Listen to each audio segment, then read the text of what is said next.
구독, 알림 설정까지 부탁드립니다.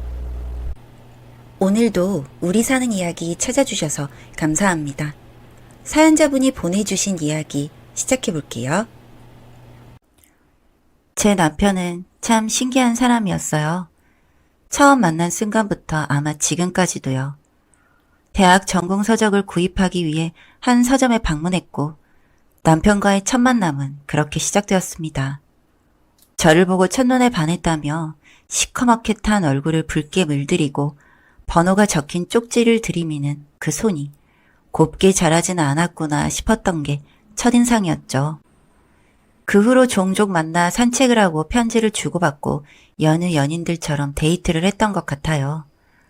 체질적으로 육류를 못 먹고 술을 못 먹는 절 데리고 호프집에 들어가 얼굴만한 소세지를 썰며 결혼을 말했고 이 사람이랑 있으면 배려는 못 받아도 새로운 경험은 많이 하겠구나 싶어 승낙을 했습니다.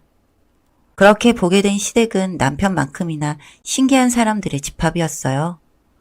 공무원 하시는 형님의 신용불량자 아주버님, 일주일에 서너 번은 칼부림을 부리는 시부모님. 저는 이 환경에서 영원히 적응 못할 줄 알았어요. 그런데 사람은 또 적응의 종물이라더니 매일 울면서도 하루, 한 달, 1년이 지나니 또 적응이 됐습니다.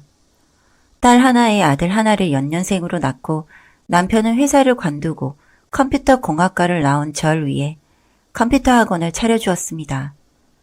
전까지는 시간제 강사 일을 하며 살림에 보탰었거든요. 노력의 결실인지 운이 좋았는지 학원은 크게 성공했고 햇수로 3년이 지나기 전 전쟁 같던 시댁을 나와 작은 아파트를 마련했습니다. 그때까지만 해도 이제 행복할 일만 남은 줄 알았어요. 예쁜 딸과 아들 무뚝뚝하지만 늘 내 편을 들어주던 남편. 우리 네 식구는 시댁이라는 지옥을 나오자마자 숨어있던 갈등이 보이기 시작했어요. 남편은 평생을 가정폭력과 불화된 집안에서 자라 피해망상과 잘못 배운 손찌검을 딸에게 일삼았고 제 할머니를 따르던 딸은 시어머니께 남편과 시할아버지의 욕, 본인의 신사한탄 등을 들으면서 자라 제 아버지를 두려워하고 미워했습니다. 거의 혐오와 비슷한 감정이었으리라 뒤늦게 추측하고 있습니다. 시어머님은 늘 딸의 손을 잡고 본인이 얼마나 힘들게 살고 있는지, 얼마나 지옥 같은 삶을 살아왔는지 본인의 가족들을 차마 어린 아이 앞에서 할 수 없는 말들로 욕하며 이야기했습니다. 그런 말을 들으며 자란 아이가 과연 멀쩡할 수 있을까요?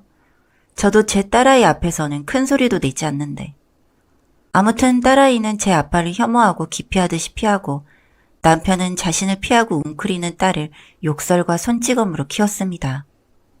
이런 날들이 오래 지속되었지만 제게는 욕설도 손찌검도 하지 않고 기념일과 생일마다 선물을 준비하던 남편이었기에 딸 뒤에서는 언제나 때리고 욕한 것을 후회하며 딸을 사랑한다 말했던 남편이라 믿으며 살아갔습니다.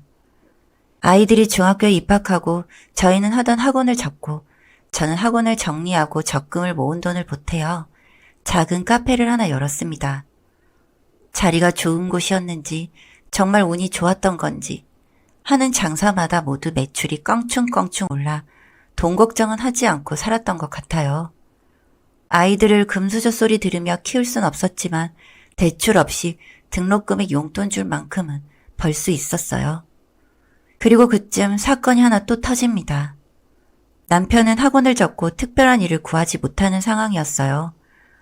딸은 학교를 마치면 학원 없이 집으로 곧장 돌아왔고 그러지 못하면 남편이 또 손찌검을 했습니다. 아들은 눈치 보는 환경에서 관심을 제대로 주지 못해서인지 공부에만 매달려 중학교를 기숙학교로 들어갔고요. 여느 날처럼 저는 카페에서 일을, 남편은 집에 있었고 딸은 수업이 끝나 집으로 돌아갔어요. 그날따라 학교에 안 좋은 일이 있었는지 다녀왔다는 말을 작은 소리로 했고 남편은 귀가 인사도 하지 않는 딸을 잡고 평소 하던 손찌검 수준이 아닌 폭력에 가까운 체벌을 했습니다. 퇴근 후 집에 돌아가니 얼굴에 피, 눈물 범벅을 하고 온몸에 피멍을 달고 제 방에 틀어박혀 덜덜 떨고 있는 딸을 보고 저도 정신이 나가버렸습니다. 그 순간이 어떻게 지나갔는지 기억도 제대로 나지 않지만 뜨문뜨문 떠오르는 기억으론 거실에 있는 잡히는 물건을 전부 남편에게 던지고 남편도 제게 손찌검을 하고 딸아이는 울고를 반복하다 아파트 이웃이 경찰 신고를 했는지 경찰이 출동한 후 상황이 끝났습니다. 저는 곧장 딸을 데리고 동생이 사는 집으로 가 한동안 재워달라 부탁했어요. 차마 그 꼴을 하고 처가로 갈 수는 없었어요. 남편은 매일같이 전화와 문자로 미안하다, 죽을 죄를 지었다, 한 번만 봐달라는 말을 반복했고 그렇게 한 달여가 지났습니다. 몸이 조금 괜찮아진 딸아이는 제게 그냥 집에 들어가자고, 엄마는 아빠를 사랑하지 않냐며 이야기를 했고 딸아이와 남편의 설득에 저는 다시 집으로 돌아갔습니다. 그날 이후로 딸과 남편은 대화조차 하지 않은 채 시간이 흘렀고 남편은 3교대 공장으로 들어가 딸과 마주칠 시간도 없었죠. 그렇게 그날의 일이 잊혀지는 듯 했습니다. 시간이 흐르고 딸아이는 20살 생일이 되는 순간 흔적도 없이 사라졌습니다. 장문의 편지를 남겨두고요. 편지는 대충 이런 내용이었습니다. 자신이 없으면 이 집은 행복할 것이다. 나는 아빠의 폭력을 더 이상 넘길 수 없고 나에게만 이해를 요구하는 엄마의 위선을 견딜 수도 없다. 할머니, 할아버지가 싸울 때마다 말리는 것도 지쳤다. 늘 죽을 생각을 했는데 이제 성인이고 한 번쯤 제대로 살아보고 싶다며, 사랑받고 사랑하고 살고 싶다며 전화번호도 바꾸고 흔적도 없이 떠나버렸습니다. 딸의 친구들, 시댁, 친정, 번호를 아는 모든 사람들에게 울며 전화를 돌리고 일주일이 넘도록 잠 한숨 자지 않고 물 한 모금 삼키지 못하고 딸을 찾았습니다. 자식 잃은 부모가 자식 찾는 일 외에 또 무엇을 할 수 있을까요? 그날 남편이 딸을 개패듯이 패던 그날 딸을 데리고 이혼을 했어야 했는데 어머님이 딸의 손을 부여잡고 신세한탄을 하던 그날 딸을 안고 그런 이야기 하지 말라고 소리라도 질렀어야 했는데 시부모님이 칼부림 부리며 싸우던 그날 딸이 울면서 배인팔을 잡고 있을 때 딸 먼저 안아줬어야 했는데 그리고 딸에게 이해해달라는 말을 하지 말았어야 했는데 딸을 찾기만 한다면 미안하다고 내 품을 떠나는 건 괜찮지만 그래도 마지막으로 얼굴 보고 미안하다는 그 말은 한 번이라도 제대로 하고 싶었어요. 사랑한다거나 고맙다거나 미안하다는 말 한 번 제대로 못한 게 뼈저리게 후회가 돼서 견딜 수가 없었어요. 남들이 하라고 할 때는 웃으면서 넘어갔는데 내 상황이 되어서야 후회를 합니다. 매일 죽을 마음을 먹으며 남편은 공장에 장기 휴무를 신청하고 저는 주변 친구에게 카페를 맡기고 온 지역을 매일같이 돌아다녔습니다. 성인이 된 아이라 경찰에 신고를 해도 본인이 동의하지 않으면 신원을 알 수 없다고 하더라고요. 매일 죄책감에 온몸을 뒤틀며 살아가다 우연히 길을 가다 딸과 제일 친하다는 친구를 마주쳤습니다. 집에도 몇 번 데려오고 이야기도 자주 해 알고 있던 아이였어요. 무릎을 꿇고 사정하며 제발 딸 위치를 알려달라고 제일 친한 친구이니 알 것 아니냐며 사정했더니 그 친구는 몇 주 전에 옆 동네에서 알바한다는 이야기를 들었다고 말한 후에 도망치듯이 사라졌고 저는 그 자리에서 택시를 잡아 딸이 있는 곳으로 간 후 딸을 찾았습니다. 딸을 보면 이성을 잃고 정신을 차리지 못할 줄 알았는데 오히려 정신은 뚜렷했고 용서를 구해야겠다 생각이 들었어요. 딸은 한 가게에서 풀타임으로 일하며 근처에서 자취를 하고 있었어요. 딸의 손을 붙잡고 덜덜 떨며 미안하다는 말만 연신 내뱉었습니다. 딸은 당황했는지 여기저기를 두리번거리다 사장님께 사정을 설명하고 가방을 들고 가게를 나왔어요. 그리고 바로 딸이 사는 집으로 이동을 했습니다. 집으로 들어가서 한참을 침묵 속에 있다 딸은 한마디를 내뱉었습니다.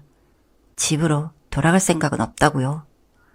저는 울면서 딸에게 미안하다고, 너무 미안하다고 하고 싶었던 말을 모두 했어요. 그제서야 딸은 입을 열었습니다.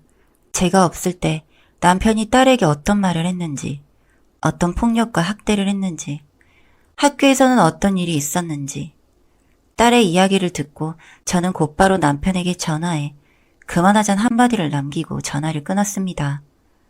그럼 저를 딸은 조용히 바라보다 아빠를 이해해요. 라며 나지막히 졸였습니다. 한 3년에서 5년 정도 밖에서 진정하고 저를 찾아 이야기하려고 했지만 제가 딸을 너무 일찍 찾았다고 하더군요. 그래서 아빠를 이해하지만 용서할 수 없다고, 하지만 동정한다고 아빠가 안쓰럽다 이야기를 했습니다.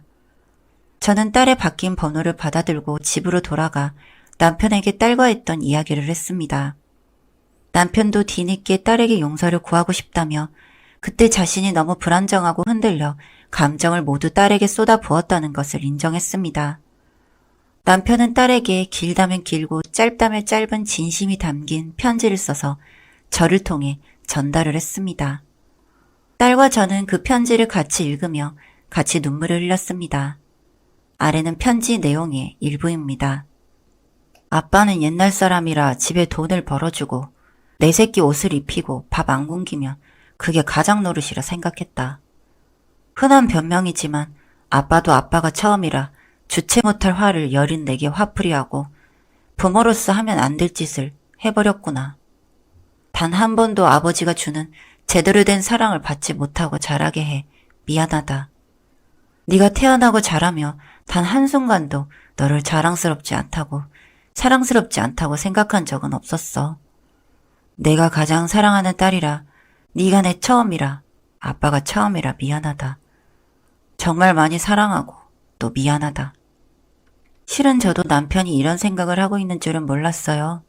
딸을 이렇게 사랑한다는 것도, 그 사랑을 표현하는 방법을 몰라 어긋난 방식으로 압박하고 폭력을 휘둘러온다는 것도요. 어떤 상황에서도 폭력은 정당화될 수 없어요. 그렇지만 딸이 이해하고 용서하겠다 마음 먹었고, 저도 20년의 시간을 함께 보내온 사람이기 때문에 마지막으로 한 번만 믿어보자고 딸과 이야기했습니다.